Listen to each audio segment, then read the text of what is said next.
ओम नमः सिद्धिभ्यः। ओम नमः सिद्धिभ्यः। ओम नमः सिद्धिभ्यः। मंगलमय मंगलकरण वीतराग नमो तार जाते भई अरहंतादि महान कर मंगल करे हो ग्रंथ करन के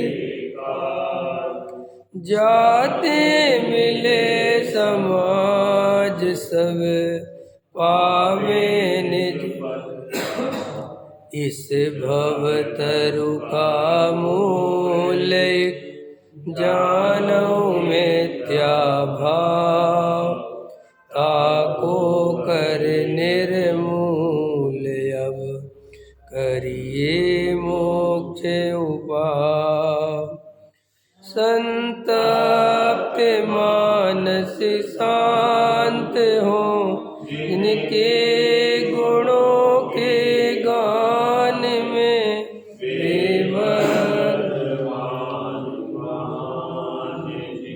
बेचरे हमारे ध्यान में। मोक्ष मार्ग प्रकाशक 8वां अधिकार चल रहा है। आचार्य कल्प पंडित टोडरमल जी द्वारा रचित यह शास्त्र है। इसमें जो 8वां अधिकार है ये टोडरमल जी साहब ने चारों अनुयोगों की जिनागम में समझने की क्या पद्धति है, चारों अनुयोगों में किस अभिप्राय से वर्णन होता है, उसे किस प्रकार श्रोता को समझना चाहिए ताकि उसको आपस में विरोध न लगे, क्योंकि ऊपर से पढ़ने पर चारों अनुयोगों में परस्पर विरोध दिखाई देता है। निश्चय नय और व्यवहार नय में विरोध दिखाई देता है ना, तो श्रोता जो है वो कंफ्यूज हो जाता है। वर्तमान योग में कुछ और लिखा है, चरणान योग में कुछ और द्रव्य, तो वो कहता है यार ये क्या हो रहा है। तो फिर होता क्या है अधिकतर जीव तो वास्तव में सोचते ही नहीं है। समझ में नहीं सोचने का दुष्परिणाम ये होता है कि वो जो भी लिखा है वो सभी मानता जाता है। वो सोचता है कि शास्त्र में लिखा है सही है, वो सही तो है लेकिन किस अपेक्षा सही है वो इस पे ध्यान नहीं देता। और जिनागम में अगर तुम बिना अपेक्षा के कोई बात सही मान लेते हो, बिना विचार पूर्वक सही मान लेते हो, तो वह सही होते हुए भी उसकी कोई कीमत नहीं है। ये टोडरमल जी ने कहाँ लिखा? परीक्षा प्रधानी, समझाया ना, परीक्षा प्रधानी होना चाहिए श्रोता।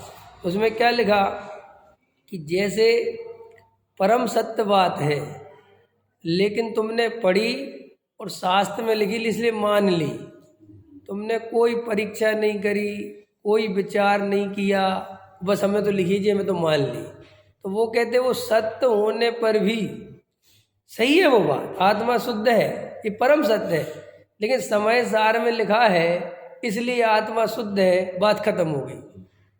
तो वो तुम्हारे लिए शुद्ध की अनुभूति नहीं होगी, क्योंकि ये शुद्ध क्यों है, ये कैसे है, यहाँ शुद्ध किस अपेक्षा कहा है। अगर वो पूरी बात तुम्हें क्लियर नहीं होगी तो तुम उसका मर्म नहीं समझ पाओगे। और 90% श्रोता वे ही होते हैं दुनिया में जो अपनी बुद्धि विवेक बिल्कुल भी लगाना नहीं चाहते। वे हमेशा एक कॉमन बात ये करते हैं कि हमारी परंपरा में जो चला आ रहा है, हमारे बाप दादा जो करते आ रहे हैं, हम वो क्रियाकांड करते रहेंगे, और शास्त्रों में जो लिखा है, जैसा लिखा है हम सब मानते थे। हम निश्चय नहीं भी मानेंगे, हम व्यवहार नहीं भी मानेंगे, हम वर्तमान योग की भी मानेंगे, हम चरणान योग की भी मानेंगे, हम तो सब मानेंगे कि ठीक है सब मानना ही चाहिए, नहीं मानने का निषेध नहीं है, लेकिन किस अपेक्षा क्या लिखा है वो तो तुम्हें पता होना चाहिए। क्योंकि एक लाइन में लिखा है कि देह और आत्मा एक है, और फिर अगली लाइन में लिखा है देह और आत्मा अलग अलग है।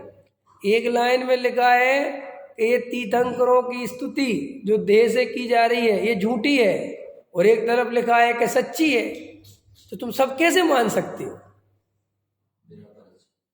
तो अपन तो सब मान लेते हैं कि नहीं मान लेते? बोलो, अपन को कहीं प्रॉब्लम आती है? कभी श्रोता के मन में ये प्रश्न आता है कि ये कैसा संभव है, क्या हो रहा है? समझ में आया? ऐसा प्रश्न तो विचारवान विवेकवान करता है। तो जैसे टोडरमल जी साहब हैं, ये मोक्ष मार्ग प्रकाशक में जो शिष्य प्रश्न करता है तो डॉक्टर साहब जवाब देते हैं बहुत अच्छा कि वो शिष्य है ही नहीं। शिष्य की इतनी हिम्मत ही नहीं इतने प्रश्न करने की। ये तो टोडरमल जी साहब खुद ही बनाते हैं कि ये प्रश्न बनेगा इसका। इतनी श्रोता अगर जाग जाए तो सम्यक दृष्टि ना हो जाए। समझ में आया कि नहीं आया? और श्रोता जागना नहीं चाहता, क्योंकि वो जागता है तो उसे घबराहट होती है। प्रॉब्लम ये है, सोते हुए को सुलाते रहो तो बहुत अच्छा, लेकिन उठो उठाओ तो उसे बहुत मेरी बुद्धि मत लगाओ। पता आदमी कैसा धर्म समझना चाहता है? आदमी ऐसा धर्म समझना चाहता है कि पंडित जी या विद्वान या शास्त्री या गुरुजी महाराज मेहनत करो तुम, हमें तो तुम ये बता दो कि करना क्या है। छोड़ने की बता दो, त्याग करने की बता दो, कौन सी पूजन करना है वो बता दो, कितने बार पहाड़ चढ़ना है वो बता दो, ध्यान कैसे करना है वो बता दो। हमें ज़्यादा दिमाग लगाने वाला काम मत करो। और मज़ेदार बात है, जैन दर्शन दिमाग वाला धर्म है। जैन दर्शन में आपको दिमाग लगाना ही पड़ेगा। हिंदू धर्म में दिमाग वाला धर्म नहीं है। मुसलमान, कोई दुनिया के कोई धर्म है ही नहीं। क्यों? कि वहाँ दिमाग क्यों नहीं लगाना? क्योंकि वहाँ तुम कुछ हो ही नहीं। वहाँ तो जो कुछ है वो भगवान है, तुम तो एक बिल्कुल उसके अंश हो। समझ? दीनहीन, वो तुम पे करुणा करे तो कर ले और नहीं करे तो नहीं करे। वो तुम्हें वैकुंठ बुला ले तो बुला ले, नहीं बुलाए तो नहीं बुलाए। जैन दर्शन बिल्कुल अकर्तावादी दर्शन है। वो कहता कोई मेरा कर्ता धरता नहीं है, मैं स्वयं ही अपना कर्ता धरता हूँ। तो जैन दर्शन में फिर भाई बुद्धि चाहिए, विवेक चाहिए। ख्याल में आए कि नहीं आया? क्योंकि जैन धर्म ईश्वरवादी नहीं है, और जहाँ ईश्वरवादी होगा वहाँ बुद्धि विवेक का क्या लेना देना। क्योंकि भाई जैसे गाड़ी चलाने वाला कोई और है, तो कौन से गियर में गाड़ी चल रही है और कब ब्रेक लगना चाहिए और कब क्लच दबना चाहिए, मुझे क्या लेना देना? चलाने वाला तो मैं तो शांति से बस में बैठा हूँ, बात कर रहा हूँ।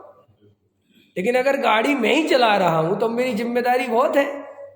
तो जैन दर्शन गाड़ी खुद चलाने वाला दर्शन है। वो कहता तुम्हारे मालक, तुम्हारा मालिक कोई दूसरा नहीं है, तुम स्वयं ही अपने मालिक हो, और तुम ही डिसाइड कर सकते हो कि तुम्हें नरक जाना है कि स्वर्ग जाना है कि मोक्ष जाना है। कोई दूसरा तुम्हारे बारे में डिसाइड करने वाला नहीं है। तुम बोलो कहाँ जाना है। समझ में आया कि नहीं आया? श्री गुरु कहते हैं अगर जब तुम स्वयं मालिक बनते हो तो फिर बुद्धि तुम्हें लगानी पड़ेगी। देखो, सेठ जी की फैक्ट्री है तो बुद्धि का इस्तेमाल कौन करता है? सेठ जी के नौकर। नौकर को तो आदेश, उसे तो आदेश दो। तुम कहते हो थैलियों में माल भरो तो वो भरने लगता है, और तुम आगे कहते हो निकाल दो, तो ये भी नहीं पूछता कि निकलवा क्यों रहे हो। वो कहता है ये अपना विषय नहीं है, वो तुम जानो क्या करना है। तुम कहते हो कि आज 5 बजे तक काम करो और ये मशीन सो जाओ, ठीक है, हमें क्या मतलब। ऐसे ही श्री गुरु कहते हैं तुम ऐसे ही धर्म चाहते हो, और तुमने भाग्य से जन्म ले लिया है बुद्धि वाले धर्म में। एक बात बताओ, आलस किसको अच्छा नहीं लगता? प्रमाद किसको अच्छा नहीं लगता? रंग राग किसको अच्छा नहीं लगता? जैनी को क्या? जैनी को, सबको। क्योंकि वो हमारा मिथ्या दर्शन आज का थोड़ा ही है। नहीं समझे? साबलिया पारसनाथ शिखर पे भलो विराजो जी। अब ये भजन ऐसी बात नहीं है कि तुम अगर हिंदू को सुनाओगे उसे ही मजा आएगा।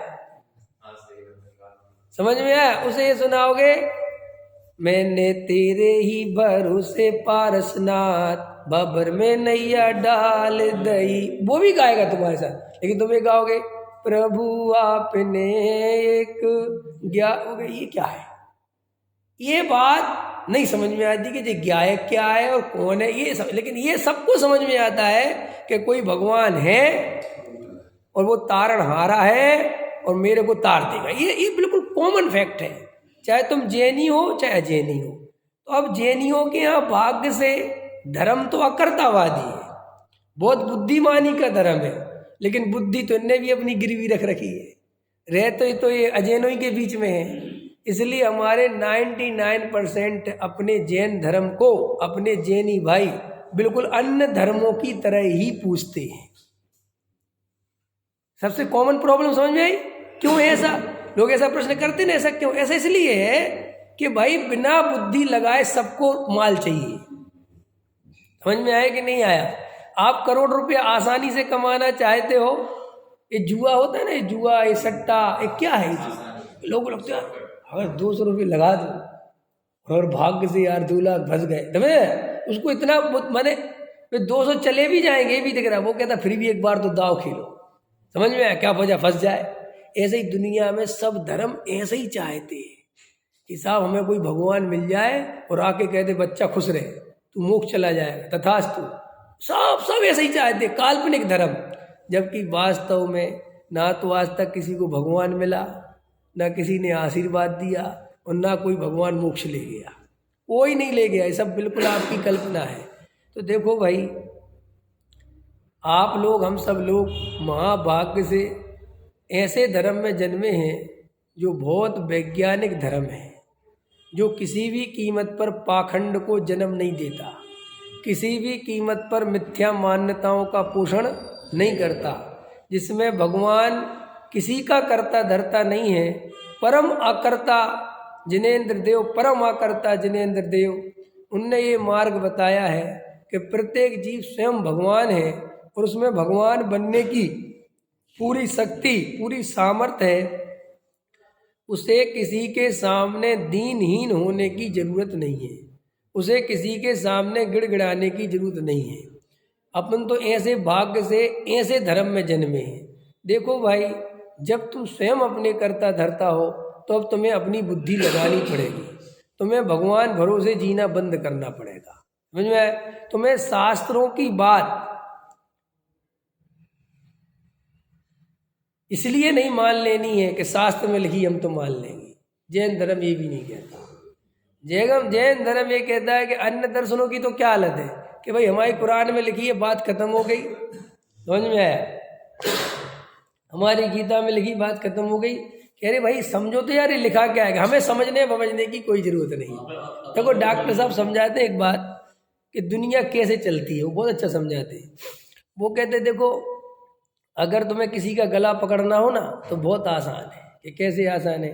कि एक आदमी व्याख्यान कर रहा था, समझ में आया, और उसके व्याख्यान का विरोध करना है, उसे खत्म करना है, तो कितना अच्छा तरीका है। इधर आओ, काय में से बोल रहे हो, ये जो तुम बोल रहे हो कहाँ लिखा है, लेकिन ध्यान देना तो ना डॉक्टर साहब कि साहब ये कुरान में लिखा है, या ये गीता में लिखा है, ये समय सार में लिखा है। तो जब वहाँ लिखा ही है तो तुम अलग से क्या बोल रहे हो? समझ में आया कि नहीं आया? तुम्हें जरूरत क्या है बोलने की जब वहाँ लिखा है? और अगर वो ये जवाब दे कि साहब मैं अपना बोल रहा हूँ, अच्छा तुम जो बोल रहे हो वो गीता में नहीं लिखा, कि नहीं लिखा, अरे मारो इसको। समझ में आया कि नहीं आया? कि बचोगे कैसे? अगर हम ये कहते हैं कि ये बात ग्रंथ में लिखी तो तुम कहते तुमने नया क्या निकाला, फिर तुम्हें क्या माने? और अगर हम कहते हमने नया निकाला तो तुम कहते तुमने नया निकाला, इसका मतलब तुम गीता से भी बड़े हो गए, इसका मतलब तुम समय सार से ही बड़े हो गए। डॉक्टर साहब कभी कभी कहते थे कि जब मैं वो बात ये कहता था कि गुरुदेव ने कही है तो लोग कहाँ, और जब मैं कहता था मैंने कही है, इतने बड़े हो गए तुम कि अपने मन से निकाल लोगे। हम लोग साहब आप समझ, आपकी मान्यता आपको कितना इफेक्ट करती है। हमारी पूरी जिंदगी इसी में जा रही, नहीं जा रही है। मैं एक घटना सुनाता हूँ, एक याद होगी आपको। एक विदेश में एक बहुत बड़ा गायक था, समझ में, और उसका बहुत नाम था, और वो जहाँ पे भी जाता था तो लाखों की आदमी उसको देखने के लिए आती थी। एक बार वो एक शहर में अपना प्रोग्राम देने जा रहा था, समय पुराना है, इतनी वीआईपी व्यवस्थाएं नहीं होती थी, तो वो अपनी सेविंग करना भूल गया। क्या करना भूल गया? तो उसने अपनी गाड़ी रुकवाई एक जगह और बोले यार देखो कोई सेविंग की दुकान है क्या? तो देखी तो एक सेविंग की दुकान थी, लेकिन वो शटर गिरा रहा था। तो वो गया तो वो बोला अरे यार मेरी सेविंग करनी है। बोले आज किसी की सेविंग में ख़त्म, आज बहुत बड़ा गायक हमारे शहर में आ रहा है, आज उसका प्रोग्राम है। ख्याल में आया कि नहीं आया? तो उसने कहा तुम सेविंग तो करो, जब तक मैं नहीं जाऊंगा तब तक वहाँ चालू नहीं होगा वो। तो पता उसने कहा, तू 2 कौड़ी का आदमी है, मेरे यहाँ सेविंग कराने आया है, और तू ये कहता है तू कहाँ का प्राइम मिनिस्टर है भाई, कौन है तू? अब देखो, अब देखना मेरी बात, अभी ये आदमी ये बोल रहा है और मैं कहता हूँ वो अपना परिचय नहीं दे रहे। आप किससे परिचित हो? आप कभी इंसान से परिचित नहीं होते। आपको जो उसके बारे में पॉपुलैरिटी, जो उसकी ख्याति आपके अंदर भरी जाती है, आप उससे परिचित होते हो, आप उससे देखते हो उस आदमी को। देखना, आप एक आदमी से बहुत अच्छे से बात कर रहे थे, उसका कोई बाहरी चिन्ह नहीं था कि ये हिंदू है, कि मुसलमान है, कि सिख है, कि पारसी है, कि जैन है, अब कोई चिन्ह नहीं था। और वो इतना बढ़िया लग रहा था आपको, इतनी अच्छी अच्छी बातें बता रहा था, सज्जन था, और आप आधा घंटा उसकी मस्ती में मस्त भी हुए, और आपको लगा यार क्या गजब का आदमी। और इतने में आपने उससे पूछा कि आपका नाम क्या है? उसने कहा अमर अब्दुल्ला। इतनी देर से बात कर रहा, लो मुझे समझ में उसने अभी क्या कर दिया, लेकिन जैसे ही उसने अपना नाम बताया, तुम्हारे अंदर जो एक मुसलमान की इमेज है वो उसने सारा बिल्कुल सब गिरा दिया। इसलिए जो व्यक्तिवादी बहुत खतरनाक चीज है। आपको कभी कभी कोई बात पढ़ने में बहुत आनंद आ रहा होता है, और आपने पीछे लेखक का नाम देखा, लिखा किसने है, बस। इसलिए तो मैं तो कहता हूँ इस बात में बहुत मजा है कि कोई पुस्तक लिखे और नाम ना लिखे, और नाम में लिख दे अज्ञात। अज्ञात पता नहीं किसने लिखा, तो हो सकता है तुम उसमें से कुछ सत्य ले लो। अगर तुमने, एक मिनट, अगर वो तुमने चश्मा पहना, क्या पहना? चश्मा पहना, तुमने जैनी का चश्मा लगाया, फिर तुम गीता में से एक भी लाइन नहीं सीख सकते। तुमने हिंदू का चश्मा लगाया, तुम समय सार में से एक लाइन नहीं सीख सकते। देखो, एक गरीब आदमी था, एक गरीब आदमी ने 2-2 रुपए जोड़ के बड़ी मुश्किल से एक गाय खरीदी। गाय मेले में बिकने आई, खरीद लाया। अब गाय खरीद लाया तो उसने भैया उसे, उसके पास जो सूखा रूखा भैया भूसा भूसा रखा था वो देवे, तो वो गाय खावे नहीं। फिर उसने कहा बड़ी समस्या है, गाय कैसी है? तो पता करवाया कि ये गाय की नस्ल कहाँ की, कहाँ से आई है। तो पता चला ये गाय तो राजा जी की है, और राजा के यहाँ तो इसे हरी हरी घास खाने मिलती थी, बढ़िया बढ़िया माल पानी मिलता था, और ये तो यहाँ आ गई। हाँ देखो, भीखे जैन साहब को पता है, तो एक किसान, ये चुटकुला बड़ा प्रसिद्ध है। तो एक वो आया गांव का किसान, उसके पास गया, बोले यार मैं राजा, भैया किसान बाबा, ये गाय लेके आ गया, और ये तो बड़ी बोले कोई समस्या नहीं, बाजार में जा और हरे रंग का चश्मा खरीद ला, समझ, जिसमें हरा हरा दिखता हो सब। बोले अच्छी से समस्या सॉल्व हो जाए, बिल्कुल हो जाएगी। और चश्मा ले आया और बोले गाय की आंख पे चढ़ा दी, और चढ़ा दिया, और सब गाय भूसा खाने लगी। अब गाय भूसा खा रही के घास खा रही, और मान क्या रही? ऐसे ही तुम अपना अपना देखो कि तुम्हारी आंख पे चश्मा चढ़ा दिया जाता है, जाति का, पंथ का, संप्रदाय का, इसका उसका, और तुम उसी के हिसाब से जीते हो। तुम सत्य को नहीं चाहते, फिर तुम सत्य की कीमत नहीं समझते, तुम इसकी कीमत समझते हो किसने कहा। अगर हमारे ग्रुप के आदमी ने कहा यू आर राइट, बात खत्म हो गई। और अगर वो हमारा ग्रुप का, इसलिए तुम देखना, तुम सत्य जानने से ज्यादा उत्सुक, इस बात में उत्सुकता दिखाते हो किसने कहा, पहले ये बता। देखा तुमने? अगर कोई आदमी कहे कि विवेक कुमार यार बहुत बढ़िया बताता है, तो वो ये बाद में पूछता है कि क्या बताता है, पहले वो ये पूछता है कि वो है कौन। देखना ध्यान से। और अगर वो कह दे कि वो एक जैन है और वो पूछने वाला अजैन था, बात वही खत्म हो गई। अब हमें इससे मतलब ही नहीं है कि वो क्या बताता है, समझ में आया? और मान के चलो वो जैन है और उसने कहा ये जैन है, तो वो यहाँ तक संतुष्ट नहीं होता, फिर वो कहता कौन सा जैन है? वो कहता दिगंबर, और वो था श्वेतांबर, फिर बात खत्म हो गई। अब मान के चलो दिगंबर भी है, और दिगंबर ही ने पूछा कि क्यों, कि कौन है, कि दिगंबर, यहाँ मान जाएगा? यहाँ भी नहीं मानता। फिर ये बताता है कौन से महाराज को फॉलो करता है, अगर वो महाराज वाला है, कौन से, उसमें सोनगढ़ी तो नहीं है गलती से, यार गलती से नहीं है तो सोनेगढ़ी, बात खत्म हो गई। मैंने आपको सत्य चाहिए ही नहीं, आपको सिर्फ एक पंथ, संप्रदाय, शास्त्र की भाषाएं जो तुम्हें पिला दी गई है, तुम्हें वो ही चाहिए। और इसलिए पता लड़ाई झगड़ा क्या होता है, जब उसके खिलाफ कोई बोल जाता है बस तुम्हारी इतनी घबराहट बेचैनी बढ़ जाती, क्योंकि तुम उसी के भरोसे तो जी रहे हो, उसी चश्मे के तो भरोसे जी रहे हो। अगर वो चश्मा तुमसे छीन लिया जाए तो तुम भूखे मरोगे कि नहीं मरोगे? और तुम कहते ये आदमी बहुत बुरा, वो आदमी बुरा है कि तू भूसा खा रहा था तो उसने असली बता दी भूसा है भाई, ये घास नहीं है। लेकिन तुम उस चश्मे छीनने वाले से लड़ते हो और उस चश्मे पहनाने वाले की जय जयकार करते हो। बहुत खतरनाक बात बता रहा हूँ भाई, समझ में आया? इतनी बातें तुम समझ जाओ तो जीवन न्याय। तुम क्या है, सत्य के प्रति जागरूक नहीं हो, तुम व्यक्ति के प्रति जागरूक हो, और वो व्यक्ति के प्रति भी कोई तुम जागरूक नहीं हो, उस व्यक्ति के बारे में तुम्हारे अंदर डाला गया है कि वो व्यक्ति बहुत महान है, वो व्यक्ति बहुत महान है, वो बात खत्म हो गई। तो मैं उसको कहानी सुना रहा था वो गायक की, उसने कहा कि मेरे जाने के, देवेंद्र जी समझ में आ रहा है कि नहीं आ रहा? कई लोग कहते हैं शास्त्र की कोई बात ही नहीं बोलते, ये भी तुम्हारा चश्मा है, ये भी शास्त्र की ही बात है, ये शास्त्र के भी शास्त्र की बात है। लेकिन मैं क्या करूं, तुम्हें समझने के लिए बुद्धि तो चाहिए। तुम ऐसी परंपराओं से बंधे हैं, कई लोग होते हैं वो ये पढ़ने लगते हैं, ठीक है ये बातें तो बेकार की चल रही, जैसे वो सोचता है यार तूने बहुत काम का निकाल लिया। अरे भाई ये तो तेरे घर में है, तू क्या निकालेगा? तू आज तक निकाल पाता तो निकाल लेता। समझ में आया? तो उसने कहा कि जब तक मैं नहीं जाऊंगा तो गाना नहीं होगा वहाँ। तो वो कहता है हटा, तो उसने कहा रुक इधर, ध्यान से देख, ध्यान से क्या यार तुम लगते तो थोड़े थोड़े उसी के जैसे हो। क्या कह रहा वो? तुम उसके से लगते हो, तुम्हारा चेहरा बहुत मिलता उससे। उसने कहा लगता नहीं, मैं वो ही हूँ। उसने कहा इतना मूर्ख तो हूँ मैं, क्योंकि ना ही हूँ कि इतना भी नहीं हूँ। वो और ऐसा घूमे 3 काल में संभव नहीं। देखो ये इमेज कितना इफेक्ट डालती है। तो उसने कहा भाई चल मैं वो नहीं हूँ तो उसका भाई हूँ, कुछ तो मान ले, लेकिन मेरी सेविंग तो कर दे।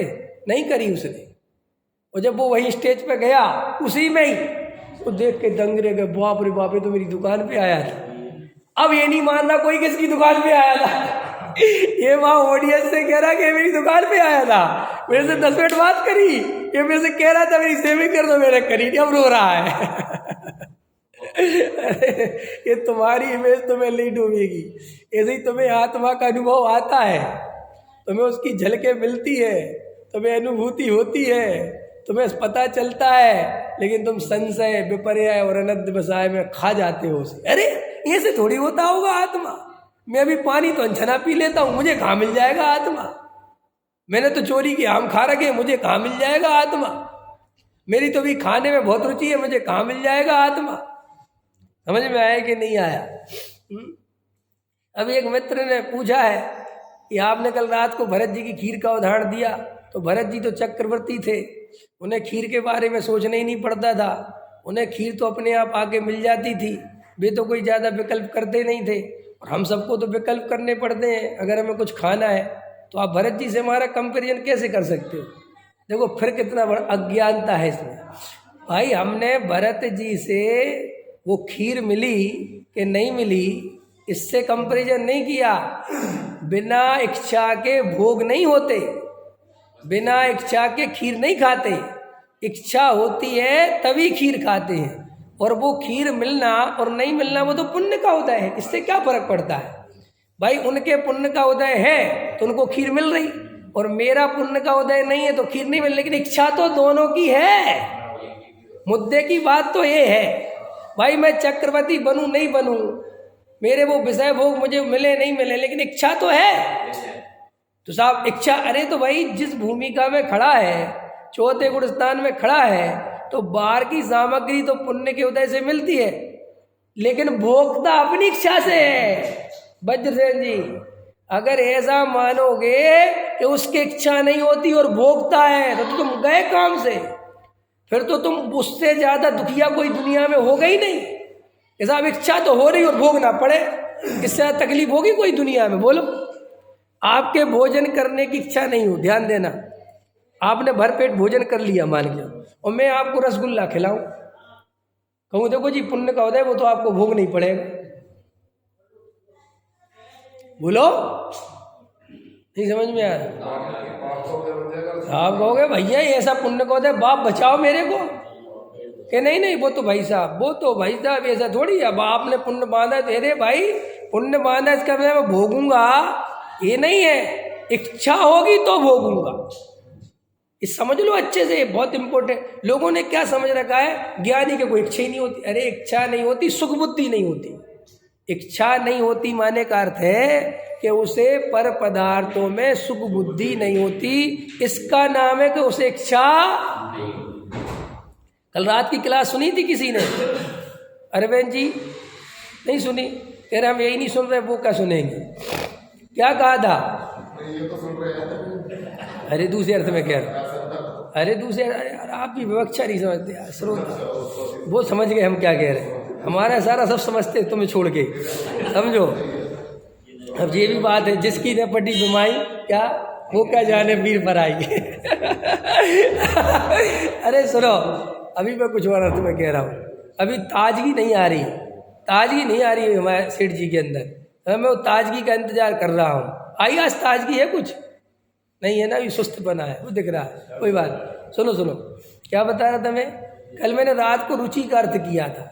लोगों ने रुचि का अर्थ बहुत गलत कर रखा है। लोगों को लगता है सम्यक दृष्टि को विषय भोगों की रुचि नहीं होती, तो उनको ऐसा लगता है कि वो अरुचि से भोगता है, और वो अरुचि का अर्थ में जबरदस्ती ही लगता है। अब भैया अगर वो जबरदस्ती भोगेगा तो उससे ज्यादा दुखी संसार में कोई दूसरा आदमी हो ही नहीं सकता। फिर काम तो ऐसे सम्यक दृष्टि में तो 3 काल में नहीं बनना मुझे, तो फिर साहब अरुचि क्यों लगा? अरे रुचि का अर्थ जैन दर्शन में एकत्व होता है, पर द्रव्य नेते भिन्न आप में रुचि सम्यक भला है। रुचि माने अपनी आत्मा में अपनापन। अरविंद जी, अपनी आत्मा में अपनापन, इसका नाम रुचि है।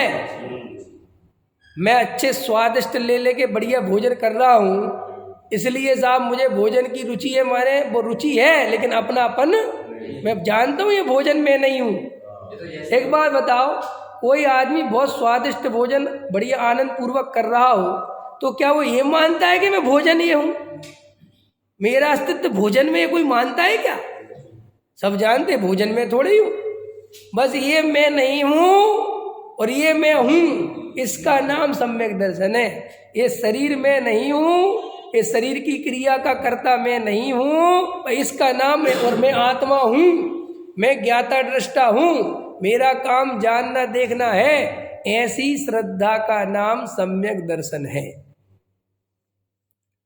आप पकड़ गए गहरी बात? भाई भरत जी को जब चक्रवर्ती रत्न वो मिला क्या, आपको पता है? भरत जी के सबसे बड़े बेटे, भरत जी के एक भाई वृषभ सेन सबसे पहले गणधर है आदिनाथ के। वृषभ सेन की तो किसी को याद ही नहीं है, जो बिल्कुल इतने से भी भोगों में नहीं गए, सीधे दीक्षा ले ली। समझ में आया? शादी ही नहीं करी, बिल्कुल दीक्षा और सीधा गणधर भगवान ऋषभ देव के। समझ में आया? अब ये भरत जी को जो पुत्र मिला, ये मिला, ये मिला, जो भी वो सब समाचार है, उसमें जब 6 खंड का राजा, तो वे जो बनने गए 60,000 बस लड़ने गए, तो रुचि पूर्वक गए कि अरुचि पूर्वक गए? उनको खुद इच्छा थी चक्रवर्ती बनने की, कि साहब चक्रवर्ती बनने का हंटर चल गया, हाँ नहीं नहीं तुम्हें तो बनना ही पड़ेगा क्योंकि तुम्हारा पुण्य का उदय है। ऐसे पराधीन थोड़ी होते हैं वो, उनको खुद भाव होता है कि मुझे बनना है। समझ में? एक बार बताओ, विजयार्थ पर्वत पर, समझ में आया? मिटाओ नाम, क्या मिटाओ? तो उसके पहले जितनों ने लिखवाया होगा ये सम्यक दृष्टि तो होंगे, क्योंकि वो चक्रवर्ती बनते ही सम्यक दृष्टि, और सब लिखवा के आते हैं ना कि उसका मिटाओ और मेरा लिखो। करते हैं कि नहीं करते? तो बिना ही रुचि के कर देते हैं, ऐसे कर देते होंगे, लेकिन तो भैया हमारी तो रुचि है नहीं। ऐसे ये तुम्हारे जैसे ड्रामे नहीं करते वो जो तुम ड्रामे करते हो, इस बात की निशानी है कि तुम्हें कुछ पता नहीं। समझ में आया? क्यों हम तो इतनी मायाचारी करते हैं कि रोटी रखी तुम्हारी थाली में, खतरनाक है थोड़ा सा, रोटी रखी, रोटी खा रहे थे, इतने में पुड़ी रख दी। क्यों, क्या हो रहा है? तो शांति से खा लो ना। उसको लगता है कि दुनिया ये देख ले कि मुझे बड़ी अरुचि है। समझ में आया कि नहीं आया? मेरी कोई रुचि नहीं।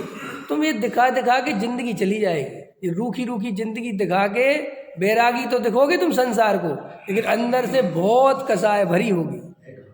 और इसलिए जो असली त्यागी वृत्ति नहीं है, जो असली साधु नहीं है, उनके चेहरों पे वो मुस्कुराहट, वो आनंद नहीं है, सूखे जा रहे हैं, कसाय से पीड़ित हैं। क्योंकि अंदर कसाय दबा रखी है और बाहर आदर्शों की चादर ओढ़ रखी है।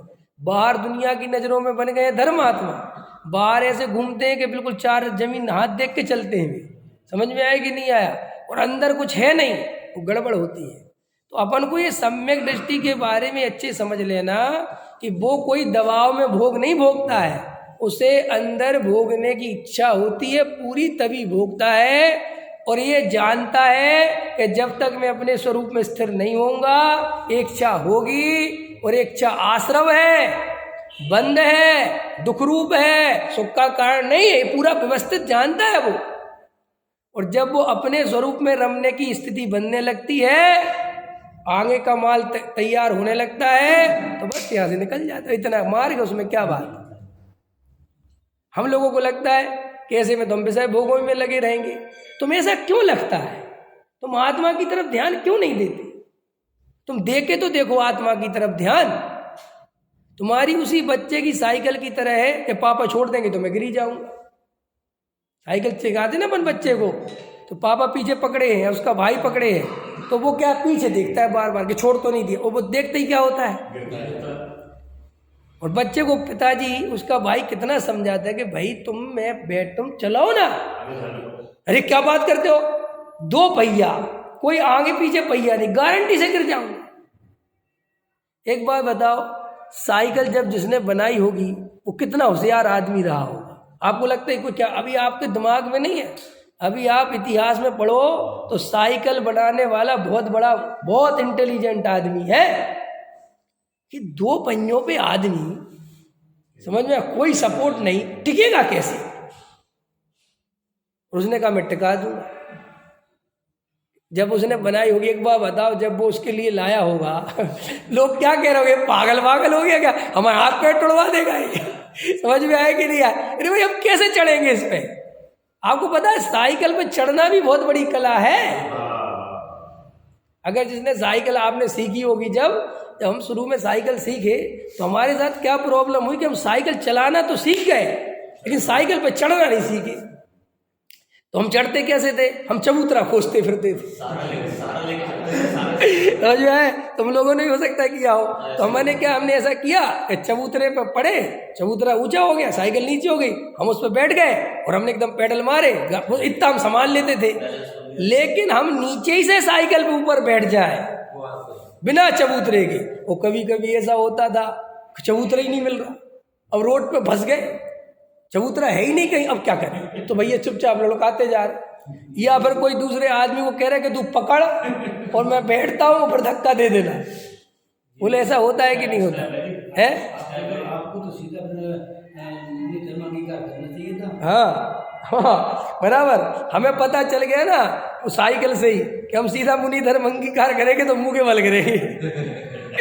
समझ में आया कि नहीं आया? तो हमने क्या, समझो ये हंसने की बात नहीं है, ये तुम्हारे इसमें मर्म है सब। ऐसे ही हमारे दिमाग में क्या बैठा हुआ है कि हम जब तक त्याग व्रत की भावना नहीं करेंगे, जब तक हम ऐसे सोचते रहेंगे कि खाते पीते रहो, मस्त है, क्या रखा है तो जड़ की क्रिया, इसको हम खाते ही पीते रहेंगे। ये जो तुम्हारे अंदर ये मिथ्यात्व का विष है, ये जो बिच्छू का डंक चलता है, ये इतना डसता है तुम्हें कि तुम्हें ये आत्मानुभव तक जाने ही नहीं देता। ये भी एक मिथ्यात्व का रूप है। देखने में कितना अच्छा रूप है मिथ्यात्व का। क्या सोच रहा है मिथ्यात्व? ये मिथ्यात्व सोच रहा है क्या सोच रहा है मिथ्यात्व? कि जब तक त्याग व्रत नहीं करेंगे, जब तक ऐसे विषय भोगते रहेंगे, ऐसे धर्म हो जाएगा क्या? सोचो जैन साहब, ये मिथ्यात्व सोच रहा है, ये सम्यक दृष्टि नहीं सोच रहा है, ये मिथ्या दृष्टि सोच रहा है। तो मिथ्या दृष्टि जो कुछ सोचता है मिथ्यात्व से ही सोचता है, मिथ्यात्व सहित ही सोचता है। क्या सोच रहा है? वाह तुमने बढ़िया धर्म बता दिया, खाओ पियो मजे करो। भाई त्याग करना चाहिए ना। त्याग व्रत करे बिना हम कुछ भी खाते रहें, ऐसे तो हम स्वच्छंदी हो जाएंगे। समझ, उसकी सारी ताकत कहाँ लगाती है? वहां। वो सोचता है कि करने से होगी, और सुनो यही तो करता है, यही तो मिथ्यात्व है, क्योंकि उसको वो ढीला छोड़ता ही नहीं। और जब तक तुम ढीला छोड़ोगे नहीं, अरे सुनो, जब तक ढीला नहीं छोड़ोगे डॉक्टर इंजेक्शन नहीं लगाता। बीके जैन साहब ऐसा ही नहीं है ढीले छोड़ने का मत, कि भैया तुम अपनी जरा सी एनर्जी लगाओगे, ताकत लगाओगे, हमारा इंजेक्शन फेल हो जाएगा। तुम बिल्कुल ऐसे हो जाओगे मुर्दा हो गए हो तो इंजेक्शन कामयाब है। ऐसे ये धर्म तभी कामयाब है जब अपने को ढीला छोड़ोगे, और तुम जो ऐसे कसे रहोगे, नहीं ये बात तो हम नहीं सुन सकते, ये तो नहीं चल सकती, बस एक टाइट कर लिया अरविंद जी अपने को। समझ में आया कि नहीं आया? है हम सब तरह के डॉक्टर हैं, समझ में, ऐसे टाइट कर लिया, नहीं नहीं ये बात नहीं चल, बस गए काम से। देखो मेरा तो कुछ भी नहीं है, क्या कह रहे हो सुनील जी? पीएचडी? अरे लेकिन पीएचडी वालों की वैल्यू नहीं है, चद्दर उड़ने वालों की वैल्यू है। हम मर गए पढ़ पढ़ के, हमें कोई नहीं पूछता। समझ में आया?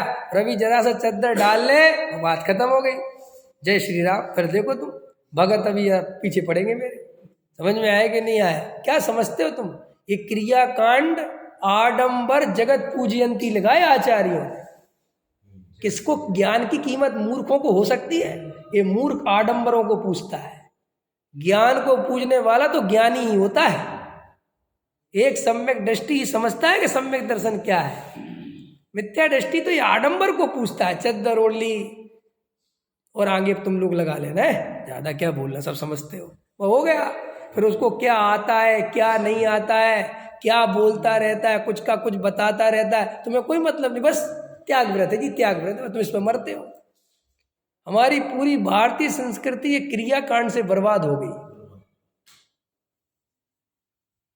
आदर्श ओढ़ ओढ़ के हम मर गए अपने जीवन में, और अंदर से आदर्शवादी बने कभी है नहीं, अंदर भयंकर छलकपटी मायाचारी, और बाहर अपने को सत्य हरिश्चंद्र, सत्यवादी हरिश्चंद्र दिखाते। पंडित साहब हम कभी झूठ नहीं बोलते, ये भी सबसे बड़ा झूठ है। समझ में, इससे बड़ा झूठ दुनिया में कोई दूसरा नहीं। बोलो समझ में आ रहा कि नहीं आ रहा? पकड़ में भाई ढीला छोड़ो, इतना क्यों डरते हो? और तुम जितना अपने आप को कस के रखते हो, तो इतनी हिम्मत है तो छोड़ क्यों नहीं देते विषय को? वो भी नहीं छोड़ता, सिर्फ धमकी देता है कैसे में तो सब स्वच्छंदी हो जाए। अरे तो तू अभी कौन सा स्वच्छंदी नहीं, क्या छोड़ रखा तूने बता, और मेरे कहने से तू क्या खाने लगा ये बता दे। बस ये बात मत कहो, चलने सब तो सूटो, सब सूटले बोलते तुम्हारी यूपी वाले, सूटो सूटो, सूतना, अच्छा सूतना बोलते हो क्या? अच्छा टा नहीं ता, सूतो, हाँ सूतो, समझ में आया? शादी विवाह में कहते सूतो, और जय हम प्रवचन में कहते सूतो। हम प्रवचन में यही कहते थे थोड़ा खींचो, ये पंडित जी तो स्वच्छंदी बना के छोड़ेंगे, जबकि हो रहा ज्यादा कुछ नहीं है। शब्दों ही में तुम स्वच्छंदी बनते हो, सुनो सुनो, तुम शब्दों ही में व्यवहाराभासी बनते हो, शब्दों ही में तुम मिथ्या दृष्टि बनते हो, शब्दों ही में सम्यक दृष्टि बनते हो, शब्दों ही में भक्त बनते हो, शब्दों में ही तुम्हारे शास्त्र पढ़ते हो, अंदर तो तुम जैसे हो और इन्हीं शब्दों के नाम पे लड़ते हो। नहीं समझ में आया? आप सुधरते कहाँ हो? हम वहीं के वहीं रहते हैं। बस आपने ऐसा क्यों बोला, ठीक है मैं अपने शब्द वापस ले लेता हूँ। ऐसा होता है ना कि साहब आपने ऐसा क्यों बोला, ठीक है मैं अपने शब्द वापस ले लेता हूँ, कि अब तुम्हारा काम हो गया। आत्मा राग का राग पुद्गल का है कि जीव का? देवेंद्र जी बताओ, है राग जो है पुद्गल का है कि जीव का है? क्या? अरे ये बोला करो, हमें ना पता किसका है। कोई पंडित कहता है पुद्गल का है तो हम पुद्गल का बोलते हैं, और कोई कहता है जीव का, सब जीव का। तुम्हारा क्या, हमें कुछ नहीं पता। बस ये तुम एकदम जवार उत्तर हो गया। अब तुम कम से कम सही जानने की कोशिश तो करो। और हमारे साथ क्या हो रहा है, मान के चलो तुम उस पंडित के भगत हो जो पंडित ये कहता है कि राग पुद्गल का है, समझे ना, और तुम एक पंडित के प्रवचन में आए और उसने कहा राग पुद्गल का नहीं है, जीव का है, तुम उस पंडित से लड़ने लगे। तुम घबराहट हो गई, हमारे पंडित जी हमारे को तो कहते राग पुद्गल का, समय सार में लिखा, तुम जो क्या गलत गलत पढ़ा रहे हो। ठीक है भैया, अच्छा ऐसा है क्या? ओह सॉरी, हम तो विवाह से बोल रहे थे, नहीं राग पुद्गल का ही है। हाँ अब बराबर हो गया, अब आपने एकदम ठीक बोला, ऐसे ही बोला करो। ठीक है, तुम अपने घर जा रहे हैं? हाँ मैं जा रहा हूँ। कि जाओ। अब ये बताओ तुम्हें क्या हुआ? हमने राग पुद्गल का बदल के अब जीव का कर दिया, जीव का बदल के तुम क्या हुए कि तुम तो बेटा वही के गंगा ही दास रहे, तुम कुछ नहीं पलटे, तुम ऐसे ही लड़ते रहे ना पूरे जीवन भर, लेकिन अनुभव मत करना कि राग वास्तव में है कहाँ।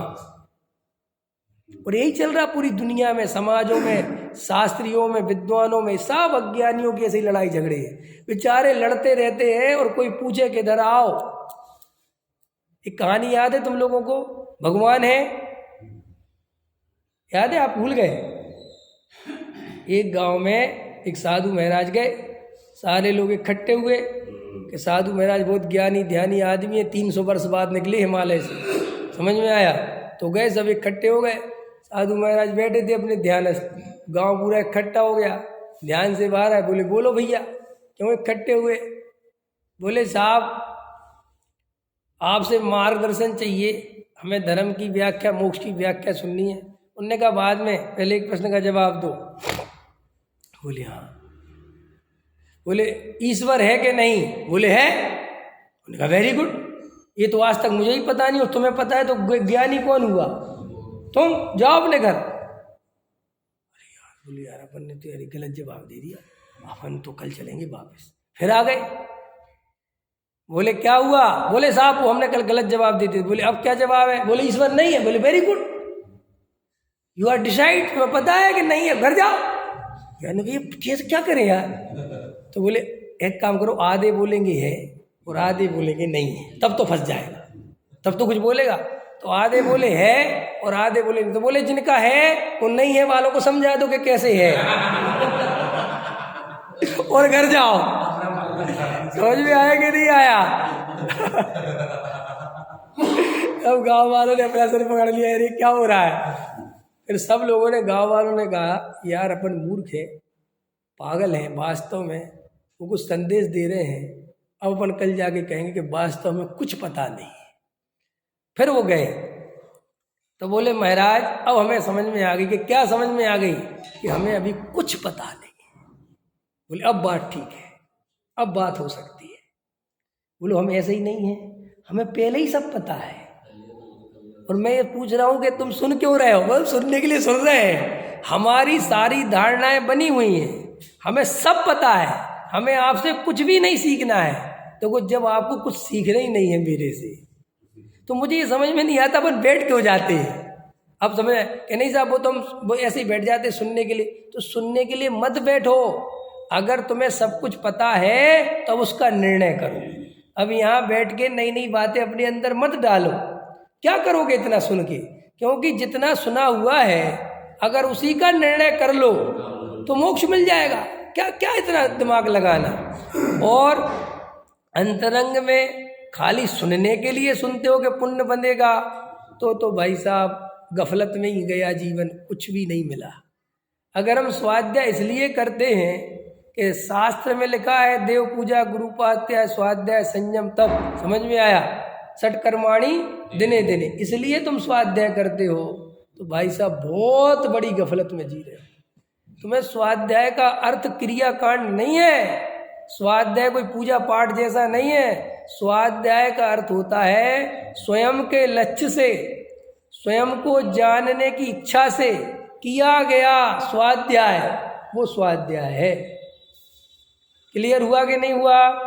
तो चश्मा हटाओगे कि नहीं हटाओगे? सत्य की प्यास जगाओ, व्यक्ति की, पंथ की, संप्रदायवाद की, शास्त्र की प्यास मत जगाओ। काय की प्यास जगाओ? शास्त्र में लिखा है आत्मा शुद्ध है, अब वहां मत खोजो कि कहाँ कहाँ लिखा है, अब यहाँ खोजो कि है कि नहीं। पकड़ में आ रहा है कि नहीं है? राग पुद्गल का है कि जीव का है, वहां तो लिखा है जो, अब यहाँ देखो किसका है, वो निर्णय करो।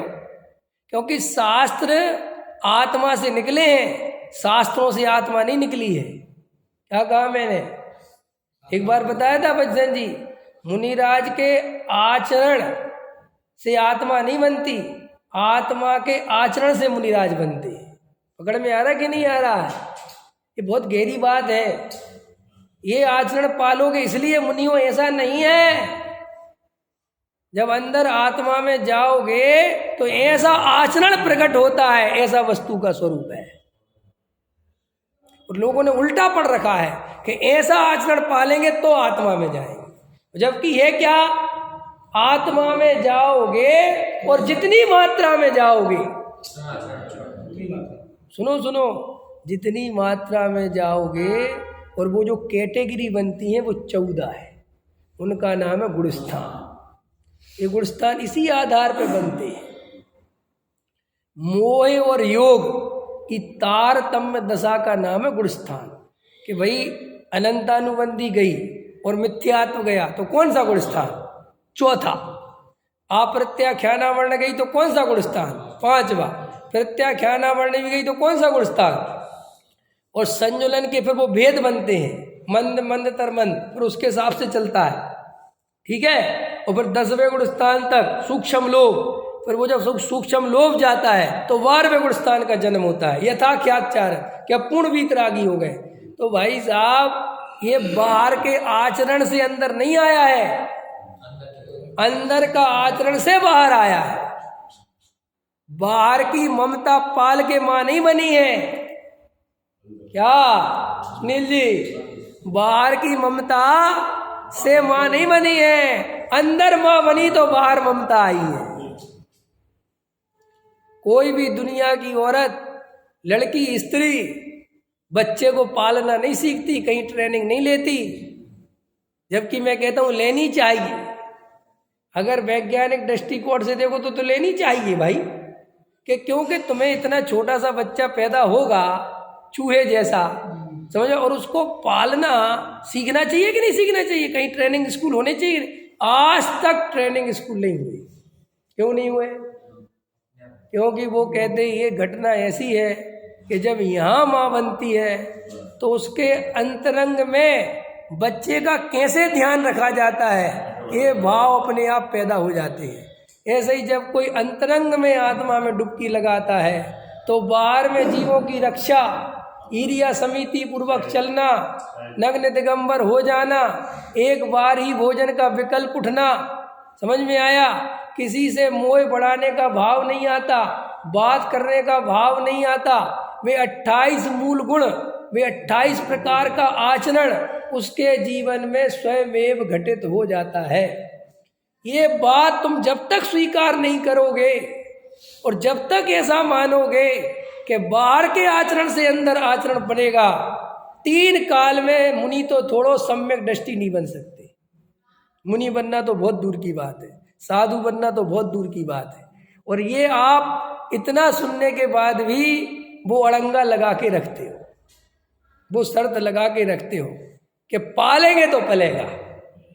उसकी जगह ये नहीं कहते कि भेद ज्ञान करूंगा तो होगा, ये नहीं कहते। वो अस्थि वाले पे ध्यान नहीं देते, वो बाहर की क्रिया वाले। और वो होता क्या है, वो अकर्ता हो ही नहीं पाता, वो ढीला छोड़ ही नहीं पाता, क्योंकि बंधन है ना, वो बंधन उलझा। आप समझ नहीं रहे कितने उलझे हैं, हमें खुद नहीं पता। धर्म इतना कठिन थोड़ी है। पता है आपको, चिड़िया को सम्यक दर्शन हो गया, क्यों हो गया? हाथी को सम्यक, पता क्यों? क्योंकि उसने ज्यादा प्रवचन नहीं सुने थे।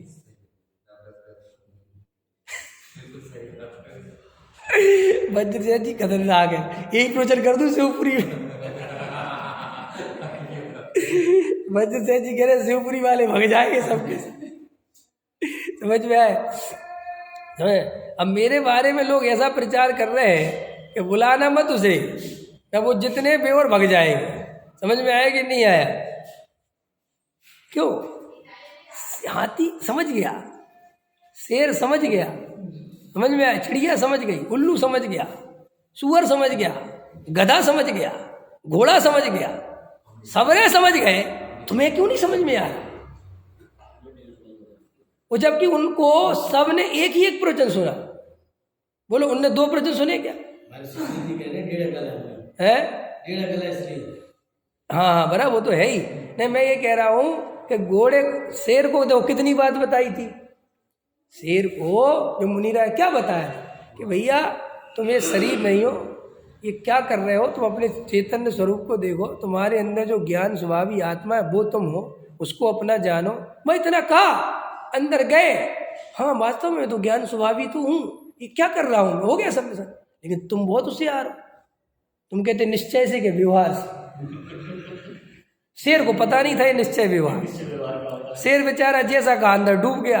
तुम डूबते नहीं, तुम पहले कहते पानी छान के पीऊँ कि अनछना पीऊँ, पहले बता दो क्या क्या नियम है। समझ में आया? देखो हमारी ऐसी दशा है। हाँ बराबर, यार जैसा फालतू बात है बस बुला के। अभी कोई लड़ने आ जाए फिर तुम तो हट जाओगे, कहोगे वो तो पंडित जी कह रहे थे। समझ में आया? देखो भाई, तुम इतना ज़्यादा सुन रहे हो लोगों को और इतने विरुद्ध चीज़ों को एक साथ सुन रहे हो कि तुम कहीं नहीं पहुंच पा रहे हो। तुम सुबह सुनते हो समय सार और दोपहर में सुनते हो शराब का चार, और तुम अपने को धर्मात्मा से, तो खतरनाक बोल रहा हूँ अभी थोड़ा। तुम कहोगे कि क्यों, कि तुम्हारी प्रॉब्लम है कि तुम्हारा समय सार का निर्णय हुआ नहीं ढंग से और तुम पहुंच गए शराब का चार में। तो शराब का चार ने उस समय सार को फिर खत्म कर दिया, क्योंकि शराब का चार की शैली दूसरी है। वो कहता है कि भैया करो, अन्याय नीति पक्ष करोगे समय सार नहीं होगा, ये करोगे तो ये नहीं होगा, ये नहीं होगा, बस खत्म। वो तुम्हारा समय सार का जितना रस चढ़ा था वो वापस वहां का वहां, फिर तुम्हें फिर सुबह शाम को फिर तीसरा करणान युग सुनने लग गए। और अनेक अनेक विद्वान है, अब तो भरमार है विद्वानों की, और तुम्हारे दिमाग में एक सुनते रहो जी, जिनवाणी सुनते रहो जी, जैसे पता नहीं क्या लड्डू पेड़ा बटते हो, सुनते रहो सुनते रहो सुनते रहो, क्या सुनते रहो। लेकिन हम तो ऐसे हैं, समय समाचार ही सुनते हैं, जो चरणानी सुन पढ़ते हैं तभी समाचार ही सुनते हैं। अरे बज सेन जी, आप जैसे हर कोई थोड़ी है, आप अपने ऊपर क्यों ले रहे हैं? गजब हो गया, आप तो गड़धर हो। आपके लिए थोड़े भाई, हमारी बात ऐसी है, सुनो सुनो, हमारी बात ऐसी है, अगर तुम में से कोई ऐसा प्रश्न करे, अरे सुनो सुनो, अरे बहन जी हाँ थोड़ा सुनो, तुमसे कोई ऐसा प्रश्न करे कि हमसे ऐसा कोई प्रश्न करे, बज सेन जी ने कहा कि हम ऐसे नहीं, तो देखो हमारी एक बात सुनो, एक कहानी सुनते हैं, बहुत अच्छी कहानी है कि भाई एक अम्मा थी, वो गांव के पंचों को गाली दे रही थी, ये पंच चूल्हे में जाए मर जाए आग लग जाए। समझ में आया कि नहीं? तो एक पंच आया अम्मा के पास, क्या बोलती है? बोले बेटा तुझे छोड़ के। बोले हाँ तो ठीक है ठीक है ठीक है बोल। फिर दूसरा आया, बोले क्या बोलती है? अरे बोले बेटा तुम्हें छोड़ के। ऐसे पांचों आए और पांचों को छोड़ के तुम्हें पता बोल किससे रही। ऐसे ही भैया कोई प्रश्न करे कि हमें ऐसे नहीं है तो तुम्हें छोड़ के, ये लोग ज्यादा ही चुटकुला हो गया यार। भाई जो ये सुनो, बहुत होशियार मत समझो, ये तुमने शब्दों में निश्चय व्यवहार समझे है, अंदर वो व्यवहार ही घुसा है। वो जरा सा भी शराब का चार रखेंगे तो उसी में बहते चले जाओगे। तो भाई तुम अपने आप को समझते हो कि नहीं साहब ऐसा कह रहे, ये अनादि काल से जय सेनाचार्य ने लिखा है समय सार ग्रंथ में, इस जीव को व्यवहार का इतना पक्ष है, इतना भयंकर है कि कभी निश्चय को प्रवेश ही नहीं होने देता अपने अंदर। कल की क्लास सुनना रात की, वो व्यवहार ऐसा खड़ा रहता गेट पे। समझ में आया? और ये निश्चय नहीं, ये बाहर खड़ा रहता, कहता भाई सुन तो, कहता तेरे चक्कर में स्वच्छंदी हो जाएगी भगदर से। ये व्यवहार अच्छा है, ये क्रिया वो छोड़ता नहीं है। अभी तुम्हारे पाँव ढीले पड़ जाते, जरा सी कोई बात घबरा जाते हो, एकदम तिल मिला जाते। वैसे तो तुम राग से भिन्न देख लेते हो आत्मा, और जरा सा क्रिया से भिन्न को तो घबराहट हो जाती है। नहीं साहब ऐसा थोड़ी, चावल नहीं चढ़ाए, चावल चढ़ाए कि नहीं चढ़ाए बोलो। अब देखो एक प्रश्न, चावल चढ़ाना चाहिए कि नहीं चढ़ाना चाहिए? चढ़ाना चाहिए। अभी तो कह रहे थे परमा करता है, चढ़ाता कौन है?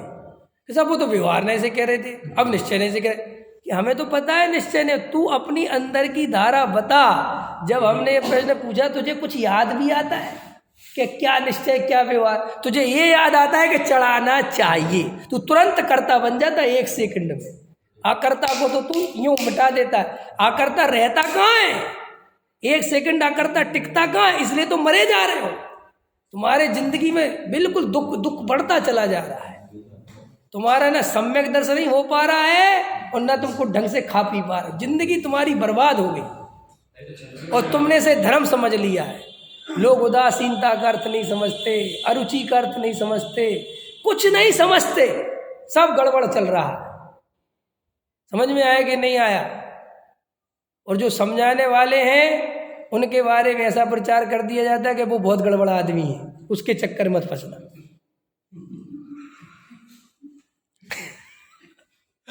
आज तो यार जिसे चुटकुले में चुटकुले हो रहे। अब एक आदमी ने छेड़ दिया ना सुबह सुबह, और कोई बात नहीं थी, मैंने कहा था मुझे छेड़ा मत करो। अब मैं उठा और व्हाट्सएप खोला, उसने 10 प्रश्न दाग रखे मेरे ऊपर। समझ में आ गया? पढ़ो आप तो कल कह रहे थे खीर खाओ। और मैंने कहा यार ये तो अभी अटक गई मामला, अभी खीर पे निपटाऊं, किसको निपटाऊं? भाई अंदर में तुम समझ नहीं रहे हो धर्म। तुम्हें कभी कभी आत्मा मिलता भी है, लेकिन तुम्हारा ये व्यवहार न उस आत्मा को खा जाता है। तुम्हें बहुत शांति से अनुभूति होती है आत्मा की, लेकिन तुम उसे अनुभूति मानते नहीं हो। शेर को हो गया, गधे को हो गया, उल्लू क्यों? कि उनने जो कहा तुरंत वेदन में चले गए कि बिल्कुल ठीक साहब। लेकिन तुम नहीं समझते, क्योंकि तुम अपने अंदर इतना कचरा डालते हो, इतना कचरा डालते हो, और चाहे जिससे डलवाते हो, क्योंकि तुम्हारे दिमाग में बैठे सुना दो जी। क्यों? एक बात बताओ, तुम हर डॉक्टर से ऑपरेशन करवा लोगे? अच्छा वैसे जी एक बात बताओ, ये हार्ट की करवाऊँ कि कहीं और का करवाऊँ? किडनी का करवाऊँ? हार्ट का ठीक है, हार्ट का ऑपरेशन करा है ना, देखना मुझे देखना। और चीरा फीरा लग गए, बदल दी उसने, इतने में दूसरा डॉक्टर मिले, और क्या उसने सही नहीं किया, लाओ मैं करता हूँ, करवाओ। कोई पागल हो गए क्या? अरे मैं कह रहा हूँ यार, उसके पास डिग्री MD की नहीं, मेरे पास इधर आओ, एक बार और चीरा लग जाए कौन सी आफत आ जाएगी? हो गए भाई, अब जो लग गया लग जान दो, मैं मर जाऊंगा। अरे कुछ नहीं, मैं जिम्मेदारी ले रहा हूँ। लगवाओगे। लेकिन धर्म के क्षेत्र में क्या करते? अरे रोज नहीं, दिन में 10 दफे चीरे लगवाते। सुबह कुछ समझते हो, दोपहर में कुछ समझते हो, शाम को कुछ समझते हो। मैं तो सच बता रहा हूँ, मेरा बस चले, मैं कुछ नहीं कह रहा, नवी लड़ने आ जाएंगे जब मोक्षु। आजकल जो मोक्षु मेरे से लड़ने आने लगे, पहले व्यवहारी आते थे यहीं तक ठीक था, समझ, अब मोक्षु ही आने लग गए। मैं लग रहा है कि दिन मेरे घर वाले ही ना लड़ने लग जाए, इसको जात से निकालो, क्योंकि ये बहुत सही आदमी नहीं है। क्योंकि जो ज्ञानी होते हैं उन्हें वास्तव में बर्दाश्त कर नहीं पाते, क्योंकि वो इतनी खतरनाक बात बोलते हैं कि उसके दिमाग में हिल जाती है। उसको लगता है यार ये क्या कह रहे हैं। वो जिस भगवान के भरोसे खड़ा था बेचारा, उसका पूजा में मन लग रहा था, और तुमने 1 मिनट में कह दिया कुछ नहीं होता, उसकी पूजा गिर गई, उसका वो भाव नहीं बन रहा। अब उसको डर लगता है कि यार मैं किसके भरोसे जीऊं, क्योंकि हम अंधी श्रद्धा ही के भरोसे जीते हैं। असली श्रद्धा तुम्हारे पास है नहीं। तो हमें मैंने बताया ना, ये सब लोग नमोकार मंत्र की जाप दे लेते, क्या सोचते हो उन्हें धर्म पता है? तो क्यों देते? उनको एक आश्वासन मिलता है, उन्हें एक मन का संतोष मिलता है कि हमने 108 बार नमोकार मंत्र बोल लिया ना, अच्छा किया, पाप से बच गए, कुछ तो पुण्य लगा ही होगा, कुछ तो हुआ ही होगा, कुछ तो कम से कम। बस हमें वो ऐसे पाखंड निर्मित कर करके अपने को जिंदा रखता है, और उसके सारे पाखंड गिरा दो तो उसे बहुत घबराहट होती है, क्योंकि उसके पास आत्मा नहीं ना बेचारे के पास। वो तो बाहर के भरोसे जीता रहता है कि नहीं के भरोसे स्वर्ग चला जाऊंगा, इसी के भरोसे धर्म हो जाएगा, आज नहीं तो कल सम्मेलन हो जाएगा। वो तो इतने जानता ही है बेचारा। तो वो क्या करता है, जब कोई उसकी ये मान्यता गिराता है तो वो हिल जाता है। इसलिए वो ऐसे पंडित विद्वान साधु संतों को देखता है जो उसकी इसी मान्यता को पुष्ट करे कि तुम जो कर रहे हो, एक जाप देते हो कि हाँ 3 चालू करो, 1008 रोज जाप दिया करो, समझ में आया? 10 जाप का तो कम से कम नियम लो ही। बस उसको ही लगता है ये क्यों, एक तो करने मिल गया कुछ, और एक उसको साधु महाराज से प्रमाण पत्र मिल गया कि यू आर राइट, और तुम 3 करते थे तो 6 करो। अब ऐसे साधु महाराज के पास जावे जो कहे हटाओ इनसे कुछ नहीं होता, तो भाई साहब उसको तिलमिलाहट हो जाती है। समझ रहे आप? आपने उपवास किया, समझना ध्यान से, और आप एक साधु महाराज के पास, किसी के पास गए, किसी पंडित विद्वान, जबकि पंडित खुद तो करते नहीं उपवास, लेकिन दूसरों के करा देते हैं। अब गए, बोले पंडित साहब हम अष्टमी चतुर्दशी उपवास करें, बहुत अच्छा भाव है। उसको यही तो सुनना था, उसकी क्रिया की, उसके उपवास की कोई प्रशंसा कर दे, वो यही तो चाहता था। और तुमने पूछा थोड़ा सा उपवास का अर्थ समझते हो, अभी तुम्हारी बुद्धि पे जोर डाला, उपवास का अर्थ समझते भी हो? अच्छा, उपवास करते कि सुबह से बस पानी भी नहीं पीते हम? ये तो जड़ की क्रिया है, इससे क्या लेना देना। अब देखो वो हिल रहा है, अब उसके प्रश्न चिन्ह खड़े कर रहे हैं, और ऐसे तो तुम जिंदगी भर करते रहना, इससे कुछ नहीं होता, स्वर्ग भी नहीं मिलता। अब देखो, अब उसका बिल्कुल हिला दिया तुमने, बिल्कुल मर गया वो बेचारा। वो कहते यार मैं तो मर गया, तो वो तिल मिला के भाग जाता। वो फिर वो उस पंडित के बारे में दूसरे पंडित जी के पास जाता है। वो कहता उन पंडित जी ने कहा था कि उपवास से जड़ की क्रिया से, आप बताओ थोड़ा, हमें तो ऐसा लगा। नहीं, ये स्वच्छंदी पंडित है, ऐसा नहीं है। उपवास बहुत जरूरी है, करना चाहिए, तुम बहुत अच्छा करते हो, यू आर बिल्कुल सही। वो तो कहते जड़ की क्रिया है। अरे जड़ की करता तो जीव ही है, क्या मुनिराज नहीं करते क्या? मुनिराज उपवास नहीं करते? वो फिर तुम्हें ऐसी चीजें दिखाता है कि वो तुम्हारी श्रद्धा को वापस सेट कर देता है, तुम फिर एकदम खुश हो जाते हो। फिर तुम मेरे पास आओगे, बोलो मेरे पास आओगे, तुम किसके पास जाओगे? बोलो आओगे मेरे पास, क्योंकि मनुष्य के अंदर सबसे बड़ा अवगुण है अहंकार। मनुष्य कभी ये सुनना नहीं चाहता कि वो जो कर रहा है वो गलत है, वो हमेशा ये सुनना चाहता कि मैं जो करता हूं। बोलो सबसे बड़ा धर्म कौन सा? बोलो सबसे बड़ा धर्म कौन सा? जैन धर्म के अन्य धर्म? जल्दी बोलो। जैन धर्म, देखना भी सुनो तो सके क्या?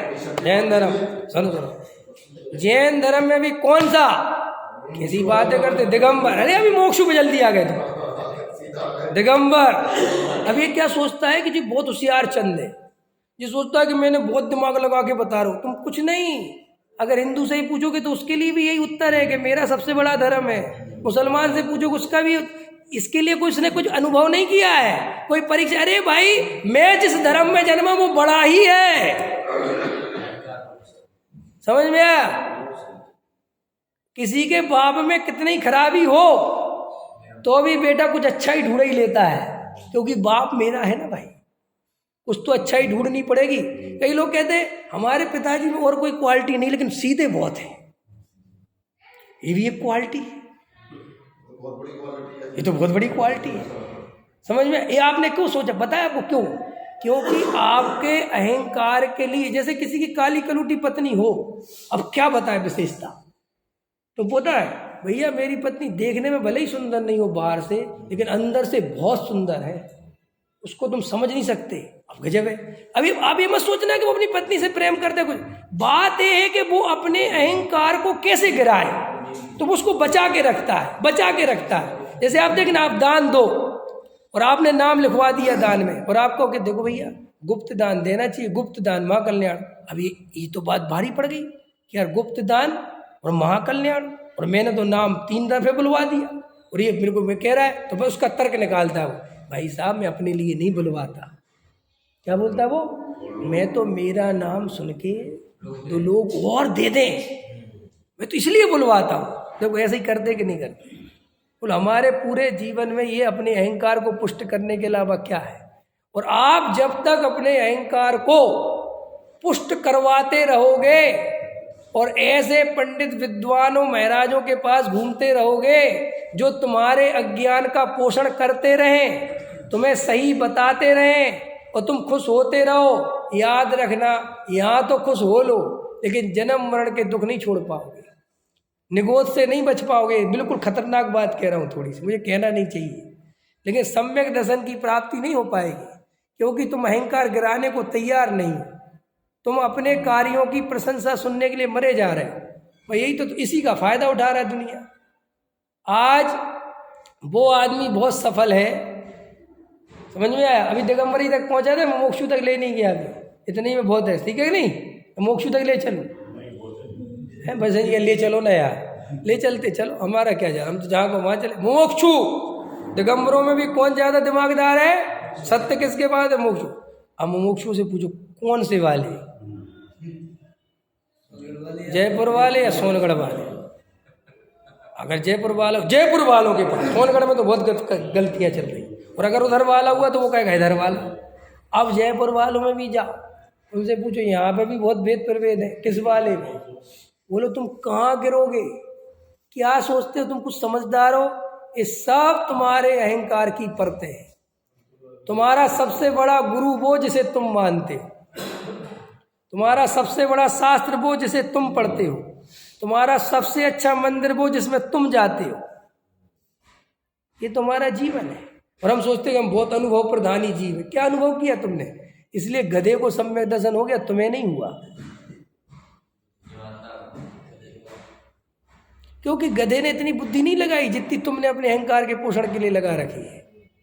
अरे हम तो पूजा भी दूसरों के लिए करते हैं, हम अकेले में सुपर फास्ट करके बोलते हैं, समझ में आया? और पता ही नहीं क्या क्या क्या बोलते हैं, और अकेले और सबके सामने ऐसे बन जाते हैं साधु महाराज, और इनसे ज़्यादा अच्छी पूजा कोई कर ही नहीं सकता। कि नहीं साहब, हम ऐसा नहीं करते तुम्हें छोड़ के। अगर कोई मेरी सभा में बोले कि हम ऐसा नहीं करते तुम्हें छोड़ के, तुमसे नहीं कह रहा मैं, तो जो करता है उसके लिए बोल रहा। तुम बिल्कुल दुख मत मानो, समझ में आया? और अगर तुम करते हो तो अपनी भूल सुधार लेना, लड़ो मत मेरे से। समझ में आया कि नहीं आया? आनंद से रहो ना भगवान के पास, तो कम से कम ये भीड़ का चक्कर छोड़ो। वहाँ भी भीड़ को देखते हो, रोड पे निकलते हो तो भीड़ को देखते हो। कभी अकेले होने की सोचोगे कि नहीं सोचोगे? अरविंद जी क्या कहा अरविंद जी से, समझ में आया? अरे भैया बड़े भाग्य से सत्य मिल रहा है, ये जीवन चला जाएगा बहुत बहुत, और तुम्हें किसी की भी सुनते, मैं ये नहीं कह रहा हूँ, लेकिन सुनो वक्ता की कैसी पहचान करें जो तुम्हें सहजता दे, जो तुम्हें आनंद से भर दे, जिसको सुनकर तुम्हें आत्मा की याद आवे, तुम निर्भर हो, तुम्हें एक अंदर से ऐसा लगे कि आज मैं निर्भर हूँ, मेरे ऊपर कोई भार नहीं है, तुम्हें अंदर भेद ज्ञान की कला मिले, तुम्हें आत्मा की आनंद की ओर बढ़ने के भाव बने, उसको सुनो। और जो तुम्हारे ऊपर भार ला दे, जो तुम्हें ऐसा बनाए कि तुम उसके प्रवचन सुनो तो इतने भारी हो के उठो कि चलते भी ना बने। समझ में आए कि नहीं? ये करो ये करो ये करो, तुम्हारा जीवन ऐसा है, तुम पापी हो, तुम धिक्कार है। अरे रे क्या सुन रहे हो तुम्हें, बकवास बात है। तुम्हारा कुछ नहीं हो सकता। क्यों नहीं हो सकता? जब गधे का हो गया तो मेरा नहीं हो सकता, और तू है कौन बोलने वाला? समझ में आया कि नहीं आया? लेकिन हम उल्टे हैं, हमें जो अयोग्य घोषित करे उसे हम योग्य गुरु घोषित कर रहे हैं। क्या? जो हमें अयोग्य घोषित करे उसे तुम योग्य गुरु घोषित कर रहे हो, और जो तुम्हें योग्य घोषित करे उस गुरु को तुम अयोग्य घोषित करने में लगे हो। बोले ही सही है कि नहीं है?